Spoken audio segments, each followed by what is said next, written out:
Hello students, आप सभी का बहुत बहुत स्वागत है मेरे यूट्यूब चैनल जैक फाइटर्स में। तो स्टूडेंट्स, आज हम लोग करने वाले हैं क्लास 8 मैथ्स एक्सरसाइज 2.2 का सॉल्यूशन। यदि आप लोग मेरे चैनल पर नए हैं तो वीडियो को लाइक और चैनल को सब्सक्राइब जरूर कीजिएगा। तो चलिए स्टार्ट करते हैं। देखिए, सवाल नंबर 1 क्या कह रहा है कि योग संक्रिया किए बिना योगफल ज्ञात कीजिए। मतलब बिना जोड़े ही हमें योगफल बताना है। देखिए, सवाल नंबर 1 का 1 है हमारे सामने, 1 + 3 + 5 + 7 + 9। ओके, तो इस सवाल को करने से पहले थोड़ा सा कॉन्सेप्ट को समझ लेते हैं। तो हम क्या जानते हैं कि पहली n विषम संख्याओं का योग कितना होता है? तो n² होता है। आइए समझते हैं।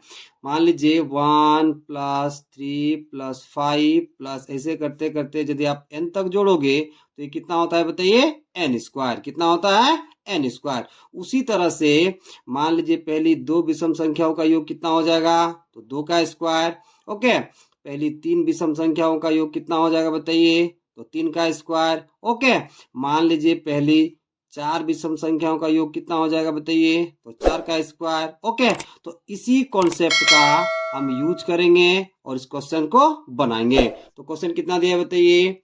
1 + 3 + 5 + 7 + 9। तो आप यहाँ देख सकते हैं ये कितना है बताइए? पहली 5 विषम संख्या है, तो ये कितना हो जाएगा बताइए? तो 5 का स्क्वायर। अब 5 का स्क्वायर कितना होता है बाबू लोग? तो 25 होता है। ओके, तो इसका उत्तर कितना हो जाएगा बिना जोड़े बताइए? तो 25 हो जाएगा।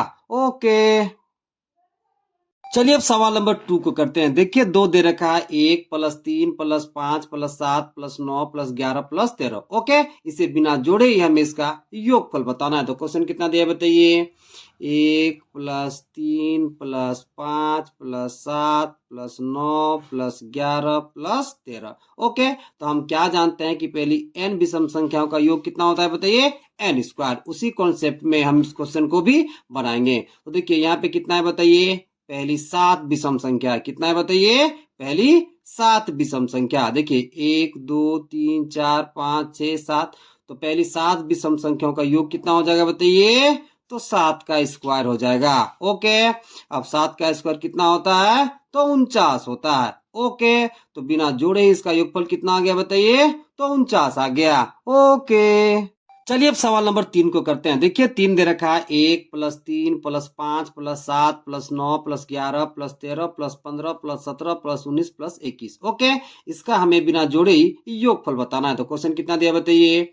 1 + 3 + 5 + 7 + 9 + 11 + 13 + 15 + 17 + 19 + 21। तो आप यहाँ देख सकते हैं पहली कितनी विषम संख्या है? आइए पहले गिन लेते हैं। 1 2 3 4 5 6 7 8 9 10 11, यानी कि पहली 11 विषम संख्या का योग है। तो पहली 11 विषम संख्या का योग कितना हो जाएगा? तो 11 का स्क्वायर, क्योंकि पहली n विषम संख्या का योग कितना होता है बताइए? n²।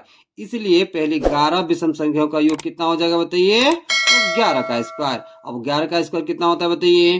तो 121 होता है। ओके, तो बिना जोड़े इसका योगफल कितना आ गया बताइए बाबू लोग? तो 121 आ गया। ओके, चलिए अब सवाल नंबर दूसरा करते हैं। देखिए दूसरा क्या कह रहा है कि निम्नलिखित संख्याओं के वर्गों के बीच कितनी संख्याएं लिखिए। यानी कि दो संख्याओं के वर्गों के बीच में कितनी संख्याएं हमें निकालना है। तो चलिए सवाल नंबर 2 का 1 को करते हैं। देखिए इसमें संख्या दे रखा है 43 और 44, यानी कि 43 के वर्ग और 44 के वर्ग के बीच में कितनी संख्याएं हमें निकालना है। तो सवाल को करने से पहले जरा कॉन्सेप्ट को समझ लेते हैं। तो देखिए हम क्या जानते हैं कि n² एवं n+1 के होल स्क्वायर के बीच में कितनी संख्याएं होती है? तो 2n होता है। उसी कॉन्सेप्ट का हम यूज करेंगे और इन दोनों संख्याओं के वर्गों के बीच की संख्या को निकालेंगे। तो चलिए लिखते हैं। तो क्या लिखोगे?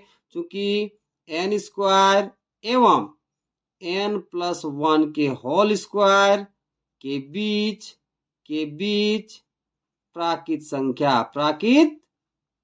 संख्या तो कितना होता है बाबू लोग? तो 2n होता है। ओके, अब इसी कॉन्सेप्ट का यूज करेंगे और इन दोनों संख्याओं के वर्गों के बीच की संख्या को निकालेंगे। ओके, तो हम मान लेते 43 को n, तो 44 कितना हो जाएगा? n+1, क्योंकि 44 43 से एक ज्यादा है। ओके, इसलिए क्या लिखोगे? देखिए 43 को हमने क्या माना? n, तो यह कितना हो जाएगा बताइए? 43 का वर्ग एवं इस 44 को आप क्या लिख सकते हो बताइए? 43 + 1 और होल स्क्वायर तो दे दीजिए होल स्क्वायर। ओके, के बीच प्राकृत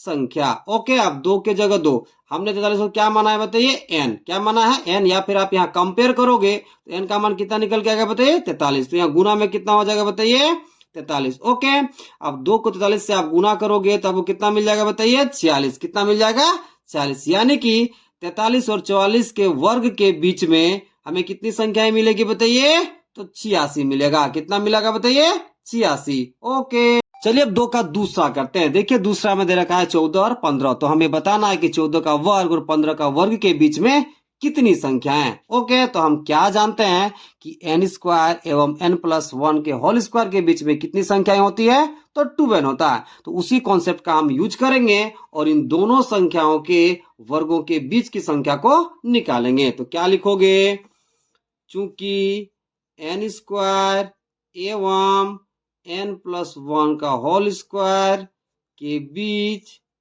प्राकृत संख्या के बीच प्राकृत संख्या, तो ये कितना होता है बताइए, 2n। ओके, इसी कॉन्सेप्ट का हम यूज करेंगे और इन दोनों संख्याओं के वर्गों के बीच की संख्या को निकालेंगे। ओके, तो हम मान लेते हैं 14 को n, तो 15 मेरा क्या हो जाएगा बताइए, n प्लस 1। ओके, तो देखिए 14 को हमने क्या माना, n, तो यहाँ कितना हो जाएगा बताइए, 14 का स्क्वायर एवं अब 15 को क्या लिख सकते हो बताइए, तो 14 प्लस 1, यहाँ होल स्क्वायर तो होल स्क्वायर, इधर जो है यहाँ तक लिख दीजिए, के बीच प्राकृत संख्या, प्राकृत संख्या।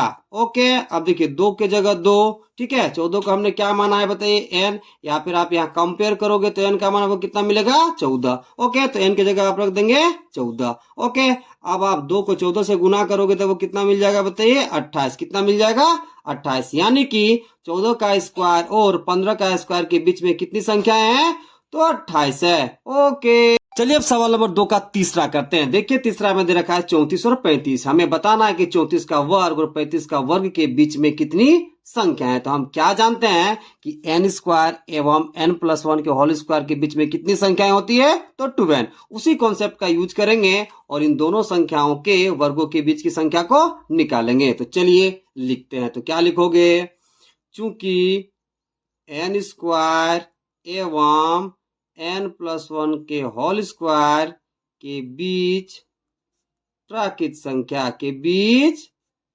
प्राकृत संख्या, तो कितना होता है बाबू लोग, तो 2n होता है। ओके, हम यहाँ 34 को मान लेते हैं n, तो मेरा 35 क्या हो जाएगा बताइए, n प्लस 1। ओके, 34 को हमने क्या माना बताइए, n। ओके, इसलिए यहाँ कितना हो जाएगा बताइए, 34 का स्क्वायर एवं 35 को क्या लिख सकते हैं बताइए, 34 प्लस 1, तो यहाँ कितना हो जाएगा, 34 प्लस 1 होल स्क्वायर, यहां तक लिख दीजिए आप, के बीच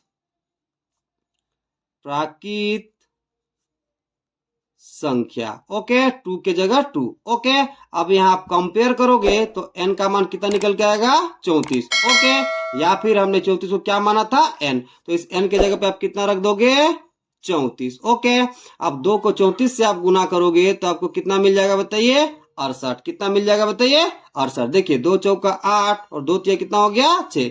यानी कि 34 का वर्ग और 35 के वर्ग के बीच में कितनी संख्या है बताइए, तो 68 है। ओके, चलिए अब सवाल नंबर 3 को करते हैं। देखिए 3 क्या कह रहा है कि निम्नलिखित संख्याओं को दो क्रमागत पूर्णांकों के योग के रूप में लिखिए। ओके, देखिए 3 का पहला हमें दे रखा है 23 का स्क्वायर। ओके, 3 में 3 सवाल है और पहला सवाल कितना है बताइए, 23 का स्क्वायर। तो देखिए सबसे पहले हमें क्या करना है बताइए, पहला सवाल में 23 का स्क्वायर करना है, यानी 23 का वर्ग करना है, और जो भी वर्ग संख्या आएगा उसे दो क्रमागत पूर्णांकों के योग के रूप में लिखना है। तो चलिए तीनों सवालों को एक एक करके करते हैं। तो पहला सवाल कितना दिया है बताइए, तो 23 का स्क्वायर। ओके, अब देखिए 23 का स्क्वायर कितना होता है बताइए, 529।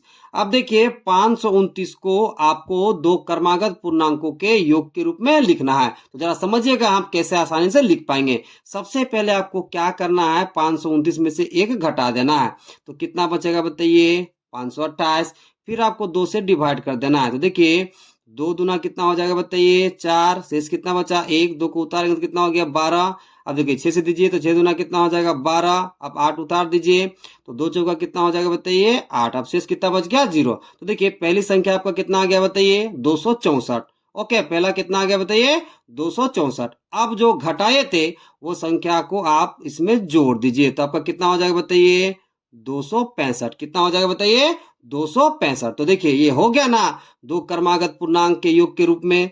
ओके, देखिए 23 का स्क्वायर कितना है बताइए? 529। 529 को हमने दो क्रमागत पूर्णांकों के योग के रूप में लिख दिए। ओके, चलिए अब सवाल नंबर 3 का दूसरा करते हैं। देखिए दूसरा दे रखा है 15 का स्क्वायर। ओके, तो हमें क्या करना है? 15 का स्क्वायर करने के बाद जो संख्या आएगा उसे दो क्रमागत पूर्णांकों के योग के रूप में लिखना है। तो चलिए लिखते हैं। तो क्वेश्चन कितना दिया बताइए? तो 15 का स्क्वायर, 15 का स्क्वायर करोगे तो वो कितना मिलेगा बताइए? 225। ओके, अब देखिए इस 225 को हमें दो क्रमागत पूर्णांकों के योग के रूप में लिखना है। तो कैसे लिखेंगे समझिएगा। सबसे पहले आपको 225 में से एक घटाना है। तो कितना बचेगा बताइए? 224। अब 224 को आपको 2 से डिवाइड कर देना है। ओके, देखिए कितना बार में जाएगा बताइए? 2 एकम 2, कितना बचा? 0, 2 उतार दीजिए।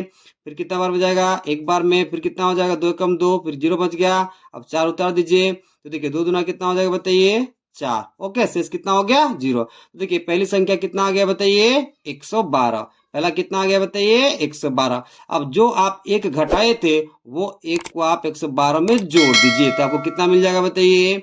113 मिल जाएगा। ओके, तो 225 को हमने दो क्रमागत पूर्णांकों के योग के रूप में लिख दिया। तो कितना आया बताइए? 112 प्लस 113। ओके, तो 15 का स्क्वायर कितना हो गया? 225। 225 को हमने दो क्रमागत पूर्णांकों के योग के रूप में लिख दिया। ओके, चलिए अब सवाल नंबर 3 का तीसरा करते हैं। देखिए तीसरा दे रखा है 19 का स्क्वायर। तो हमें क्या करना है? सबसे पहले 19 का स्क्वायर करना है और जो संख्या आएगा उसे दो क्रमागत पूर्णांकों के योग के रूप में लिखना है। तो चलिए लिखते हैं। तो क्वेश्चन कितना दिया बताइए? तो 19 का स्क्वायर। ओके, अब देखिए 19 का स्क्वायर आप करोगे तो आपको कितना मिलेगा बताइए? 361। कितना मिल जाएगा बताइए? 361। अब 361 को हमें दो क्रमागत पूर्णांकों के योग के रूप में लिखना है। तो कैसे लिखेंगे समझिएगा। सबसे पहले आपको क्या करना है? 361 में से एक घटा देना है। तो कितना बचेगा बताइए? 360। फिर आपको 2 से डिवाइड करना है। तो देखिए कितना बार में जाएगा बताइए? एक बार में। 2 कम कितना हो जाएगा? 2। कितना बचेगा? 1। ओके, 6 उतार दीजिए तो कितना हो जाएगा? 16। अब कितना बार में जाएगा? 8 बार में। 2 8 कितना हो जाएगा बताइए? 16। ओके, कितना बच गया? 0। फिर 0 उतारोगे तो कितना बार में जाएगा बताइए? 0 बार में। ओके, तो शेष कितना हो गया बताइए? 0। देखिए पहला संख्या कितना आ गया बताइए? 180। पहला कितना आ गया बताइए? 180। अब जो संख्या मतलब जो आप एक घटाए थे वो एक को आपको 180 में जोड़ देना है। जब आप एक को जोड़ दोगे 180 में तो आपको कितना मिल जाएगा बताइए? 181। ओके, तो 361 को हमने दो क्रमागत पूर्णांकों के योग के रूप में लिख दिया। तो कितना कितना आया बताइए? 180 प्लस 181। ओके, तो देखिए 19 का स्क्वायर कितना हो गया? 361। 361 को हमने दो क्रमागत पूर्णांकों के योग के रूप में लिख दिया। तो कितना आया बताइए? 180 प्लस 181। ओके,